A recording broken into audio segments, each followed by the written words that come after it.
안녕하세요. 12년 동안 부모 학교를 운영하고 있는 부모교육 전문가 정철민 코치입니다. 여러분은 자녀 양육에 대해서 어떻게 생각하세요? 부모로서 자녀 양육이 쉽다고 생각하십니까? 어렵다고 생각하십니까? 막막하십니까? 아니면 한번 해볼 만하다고 생각하십니까? 많은 부모님들이 자녀 교육에 대해서 막막하거나 어렵게 생각하시는 분들이 많습니다. 그 이유 중에 하나는 우리 여러분 부모님들이 자녀 양육에 대한 제대로 된 교육을 받아본 적이 없습니다. 사실 여러분에게 한번 질문을 해보겠습니다. 나는 자녀 양육에 대해서 제대로 배운 적이 있다, 없다. 나는 자녀 양육서를 읽고 그것에 대해서 어떻게 해야 될지 감이 온다. 또 아이를 키울수록 명확하거나 어떻게 아이를 키울지 알 수 있다. 아니면 막막하거나 불안감이 생긴다. 자녀 양육에 대해서 어떻게 정보를 얻는가? 전문가로부터 얻는가? 아니면 주변으로부터 정보를 얻는가? 아이를 키우는 것들을 이제 조금씩 아이를 키워나가면서 자신감이 생기는데 사실 이제 그때부터는 아이가 내 마음대로 안 된다. 또 아이가 못마땅할 때가 있다. 또 다른 집 아이는 잘 크는 것 같다. 그렇지 않다. 이런 질문을 한번 해보고 한번 자신에 대해서 돌아본다면 많은 분들이 실질적으로 자녀 양육에 대해서 배운 적이 없다는 것을 말씀하고 계십니다. 여러분은 어떠세요? 자녀 양육에 대해서 제대로 배운 적이 없다. 결국 뭐냐? 결론은 어쩌다가 우리가 부모가 되었습니다. 우리가 영어 공부는 수도 없이 많이 했고 또 뭐 취업, 입시, 자격증 공부 이런 거 많이 했죠. 그런데 정작 가장 중요한 어떻게 부모가 되고 부모로서 어떤 역할을 해야 되고 부모로서 어떤 철학을 가지고 있고 또 어떤 양육 스킬을 쓰고 이 자녀를 키우면서 받는 어떤 스트레스들에 대해서 내가 어떻게 해야 될지 교육받아 본 적이 없다는 겁니다. 저 역시 솔직히 말씀드리면 어쩌다 부모가 되었습니다. 어떻게 부모로서 아이에게 해줘야 될지, 아이를 어떻게 씻겨야 되고 아이를 어떻게 먹여야 되고 어떻게 재워야 되고 그런 것조차도 아주 기본적인 것조차도 잘 알지 못했던 그런 어쩌다 부모가 된 그런 아빠였습니다. 아마 여러분도 마찬가지실 겁니다. 그런데 그 와중에 제가 아무것도 모르는 정말 초보 부모로서 부모 학교를 운영해야 되는 그런 상황에 빠지게 됩니다. 오히려 제가 저도 모르는데 어쩌다 부모가 됐는데 이제는 어쩌다 부모 학교 강사가 된 거죠. 그래서 부모들에게 뭔가를 알려줘야 될 수밖에 없는 상황입니다.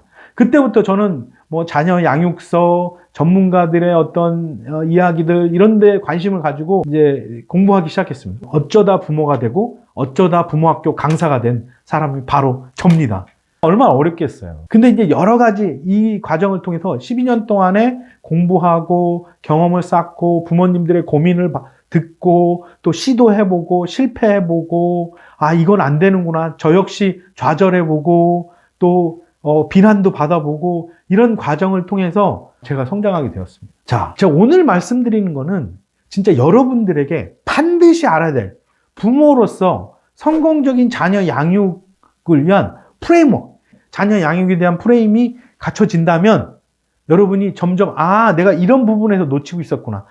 이런 부분에서 자녀 양육을 어떻게 해야 했구나. 이런 감을 잡을 수 있는 큰 그림에 대해서 오늘 말씀드리도록 하겠습니다. 자, 성공적인 자녀 양육의 프레임. 첫 번째는 부모가 자녀 양육에 대한 철학이 제대로 서 있냐라는 겁니다.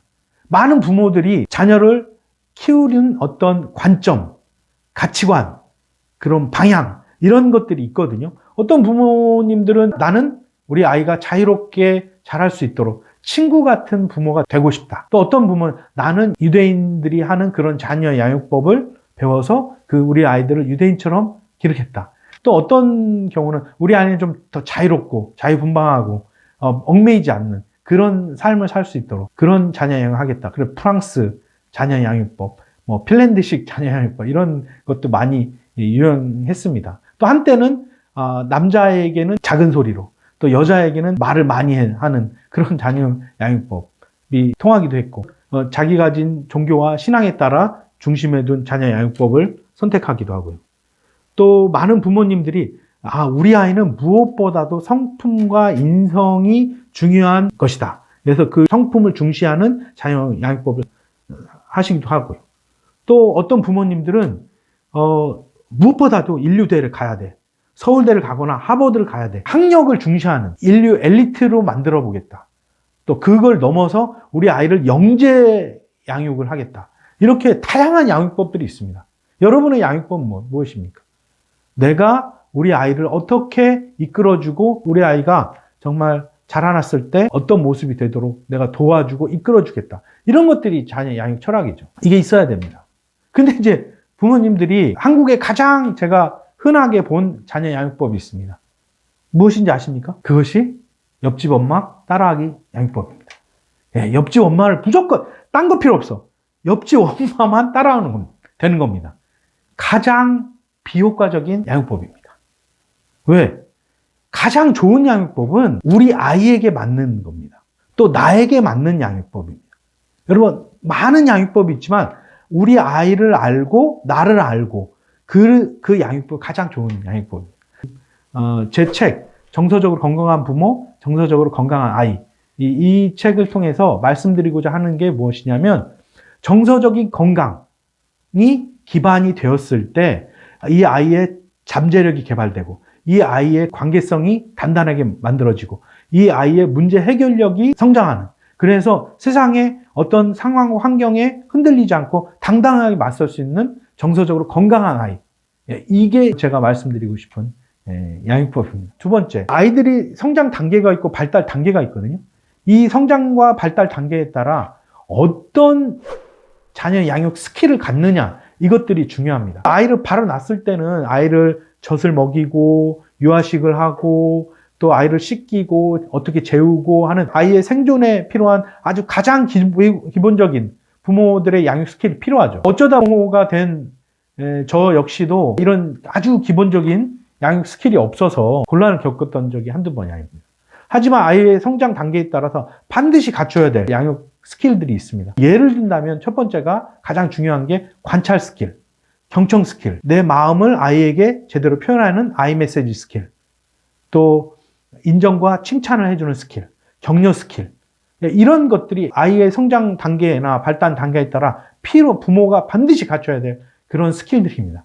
근데 제가 부모학교를 12년 동안 운영하면서 알게 된 사실이 이런 기본적인 양육 스킬에 대해서 우리 부모님 잘 모르신다라는 거예요. 알더라도 머리로 아는 거지 실제로 실생활에서 아이의 관계를 만들어 나가는, 아이와 문제 상황을 경험하면서 이런 스킬을 사용하셔야 되는데 이런 스킬이 전무하다는 거예요. 이런 스킬이 아주 미흡하다는 겁니다. 결국 그런 것들이 이제 자녀 양육의 문제로, 또 정서적인 문제로, 아니면 잠재력을 개발할 수 없는 문제로 나타나는 거예요. 그래서 부모님들이 이런 스킬을 몸으로 익히는 것이 아주 중요합니다. 세 번째가 있습니다. 자녀 양육에 대한 스트레스를 관리할 수 있어야 됩니다. 지금 자녀 양육뿐만 아니라 우리 세상에서 받는 여러 가지 스트레스인데 이 스트레스를 어떻게 관리를 해야 될지 모르고 스트레스로 인해서 분노하거나 우울해지거나 여러 가지 감정의 문제를 겪습니다. 자녀 양육에서도 다양한 스트레스를 겪고 그것 때문에 문제를 겪는 거죠. 제가 12년 동안 부모학교를 운영하면서 특히 엄마들의 고민, 한국의 엄마, 특히 유초등생 엄마들의 고민을 이제 많이 이렇게 들어봤습니다. 그 엄마들의 공통적인 고민 중에 하나는 무엇이었냐면 화를 내는 거였어요. 사랑하는 아이들에게 나도 모르게 버럭버럭 화를 내는 겁니다. 그 화를 내면 아이들이 좋을까요? 알죠. 엄마들도 알죠. 화를 내면 아이들에게 좋지 않다라는 걸 아는데도 불구하고 화를 낼 수밖에 없는 겁니다. 그리고 버럭하고 화를 내고 또 결국은 자책하고 우울해하고 또 다시는 화를 내지 않겠다고 다짐했지만 또다시 화를 내고 이런 문제를 반복하고 하는 겁니다. 그래서 아이를 양육하면서 일어나는 다양한 스트레스 중에서 이 화를 제대로 관리 못하는, 분노를 제대로 관리 못하는 이런 문제에 빠져 있는 부모들이 한두 분이 아니라는 걸 제가 알게 됐습니다. 그래서 이제 프레임워크 중에 양육 철학을 세우고 스킬을 익히고 그 부정적인 그런 감정들을 관리하고 이런 것들이 어떻게 이걸 제대로 상호 연결되는 이런 것들을 제대로 할 수 있느냐. 이것들이 부모 교육에 또 자녀 양육에서 아주 중요한 요소입니다. 이제 가장 중요한 요소가 있습니다. 가장 중요한 요소는 사랑입니다. 양육 스킬이 부족해도 조금 화를 낼 수도 있습니다. 뭐 사람이 완벽하겠습니까? 부모가 완벽하겠습니까? 근데 가장 중요한 거예요. 사랑입니다. 부모가 아이에게 사랑을 어떻게 흘려보내느냐. 이게 가장 중요한 거죠. 그런데 말입니다. 이 사랑이, 부모의 사랑이 양육 철학이나 스킬이나 스트레스 관리가 제대로 하지 못할 때 이 사랑이 제대로 흘러가지 못하는 거죠. 그래서 이 사랑을 어떻게 흘려보느냐. 이것은 이 양육 철학과 스킬과 스트레스 관리, 이게 서로 연결되어 있습니다. 그래서 온전히 부모의 사랑이 아이에게 흘러갈 때 아이가 건강하고 정서적으로 건강하고 그 잠재력을 개발하고 이제 세상에 유익한 존재로, 유익을 주는 존재로 그렇게 성장하게 되는 겁니다. 자, 오늘 정리해 보겠습니다. 여러분 어쩌다 부모가 되셨죠? 그건 이제 지나간 과거입니다. 이제부터 여러분 한번 생각해 보십시오. 제대로 된 부모 교육, 지금까지 받아본 적이 없지만 이 세 가지 관점에서 부모의 양육 철학, 양육 스킬, 부정적인 스트레스를 만들어내는 스트레스를 관리하는 방법, 이것들이 아이를 사랑하는 마음과 함께 결합이 돼서 자녀 양육할 때 이 프레임워크가 적용할 때 여러분이 성공적인 자녀 양육, 효과적인 자녀 양육을 하실 수 있습니다. 오늘 이렇게 말씀을 드렸는데요. 또 궁금하신 사항이나 여러분의 고민들 있으시면 저에게 댓글을 남겨주시면 제가 답을 해드리도록 하겠습니다. 네, 감사합니다.